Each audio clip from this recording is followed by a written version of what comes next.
Assalamualaikum warahmatullahi wabarakatuh. Perkenalkan, nama saya Ahmad Dayang Khairuddin, kelompok 7 dengan Mas Nizar Abimanyu, ingin mempresentasikan hasil diskusi kami tentang studi Islam dalam pendekatan histori.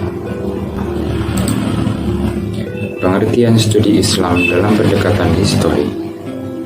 Pengertian pendekatan adalah cara pandang atau paradigma yang terdapat dalam suatu bidang ilmu yang selanjutnya digunakan dalam memahami agama. Pengertian histori menurut etimologi sejarah berasal dari bahasa Arab, yaitu syajaratun, yang berarti pohon. Dunia Barat mengenal dengan kata histori, atau kata lain adalah dari Belanda, Historie atau Perancis, dan history dari Inggris. Bahasa ini berasal dari kata historia, yaitu dari Yunani, yang berarti masa lampau umat manusia. Sejarah bisa dikatakan tori, yang berarti pemberitahuan waktu dan kadangkala suatu masa atau peristiwa. Menurut terminologis, histori adalah suatu ilmu yang di dalamnya dibahas berbagai peristiwa dengan memperhatikan unsur tempat, waktu, objek, latar belakang, dan pelaku dari peristiwa tersebut. Jadi, pendekatan historis adalah meninjau suatu masalah dari sudut pandang sejarah dan menjawab permasalahan serta menganalisis dengan Mengapa harus dengan pendekatan histori? Pendekatan histori ini amat dibutuhkan dalam memahami agama. Begitu juga dengan Islam, karena agama itu sendiri turun dalam situasi yang konkret, bahkan berkaitan dengan kondisi sosial kemasyarakatan. Sejarah hanya sebagai metode analisis atas dasar pemikiran bahwa sejarah dapat menyajikan gambaran tentang unsur-unsur yang mendukung timbulnya suatu lembaga. Pendekatan sejarah bertujuan untuk menentukan inti karakter agama dengan meneliti sumber klasik sebelum dicampuri dengan yang lain. Untuk siapa studi Islam dalam pendekatan histori ini? Melalui pendekatan sejarah ini, seseorang diajak untuk memasuki keadaan yang sebenarnya berkenaan dengan penerapan suatu peristiwa. Di sini seseorang tidak akan memahami agama keluar dari konsep historisnya, karena pemahaman demikian itu akan menyesatkan orang yang memahaminya. Misalnya, seseorang yang ingin memahami Al-Quran secara benar, maka mempelajari sejarah turunnya Al-Quran atau kejadian-kejadian yang mengiringi turunnya Al-Quran. Dengan pendekatan histori ini, masyarakat diharapkan mampu memahami nilai sejarah adanya agama Islam, sehingga terbentuk manusia yang sadar akan historisitas keberadaan Islam dan mampu memahami nilai-nilai yang terkandung di dalamnya. Bagaimana prosedur studi Islam dalam pendekatan histori?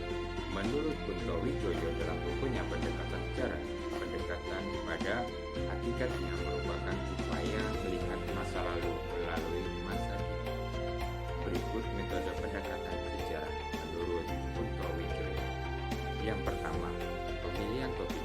Pada konteks studi Islam bisa berarti pemilihan fenomena Islam dan permasalahan keagamaan.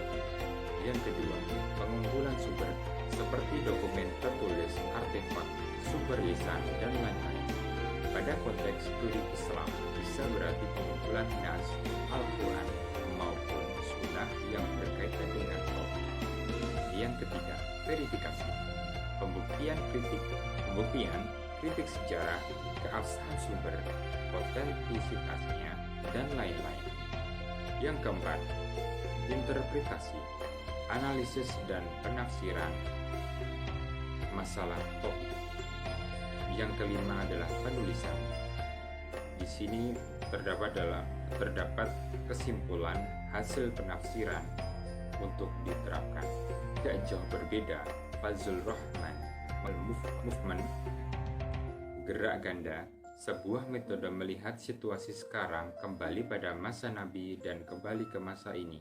Sedangkan Profesor Khairuddin Nasution menyimpulkan ke dalam metode diakronik, sinkronik, dan sistem nilai.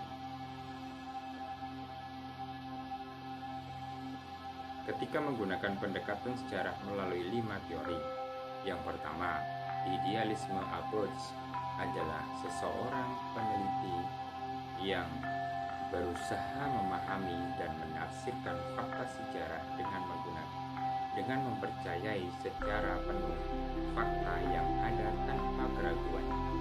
Yang kedua, reductionist approach adalah seorang peneliti yang berusaha memahami dan menafsirkan fakta sejarah dengan penuh keraguan. Yang ketiga adalah diakronik, adalah penelusuran sejarah dan perkembangan satu fenomena yang sedang diteliti. Yang keempat adalah sinkronik, yaitu kontekstualisasi atau sosiologi kehidupan yang mengitari fenomena yang diteliti. Yang kelima adalah teori, yaitu penelitian yang menelusuri latar belakang dan perkembangan fenomena yang lengkap dengan sejarah, sosiohistori, dan nilai budaya yang mengitarinya. Contoh studi Islam dalam pendekatan histori.